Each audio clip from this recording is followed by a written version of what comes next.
मदे जे आरई ॻोठ में जमायत इस्लामी पारां सीरत नबी कॉन्फ्रेंस के हवाले से तकरीब मुनक़िद कई वई, जैमें जमायत इस्लामी सिंध के नायब अमीर मौलाना मुमताज़ अली सहतो, शिकारपुर ज़िले के अमीर अब्द समी भट्टी, ज़िले शिकारपुर के नायब अमीर प्रोफेसर मंजूर आलम भुट्टो, दादू ज़िले के अमीर अब्दुर्रहमान मंगरियो ऐं ॿियनि शिरकत कई।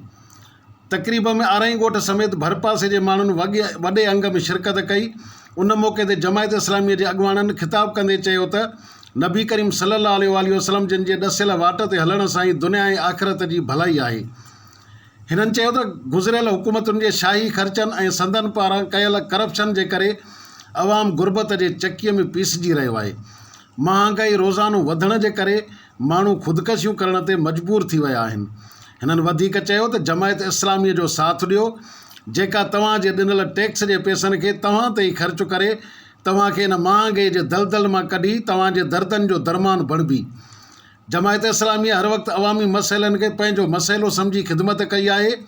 जेकॾहिं अवाम साथ ॾिनो त ईंदड़ इलेक्शन में कामयाब थी पाकिस्तान के अवाम के महांगाई वारे अज़ाब का निजात ॾियारे खेनि खुशहाल ज़िंदगी गुज़ारण लाइ रोज़गार जा मौक़ा फ़राहम कंदासीं।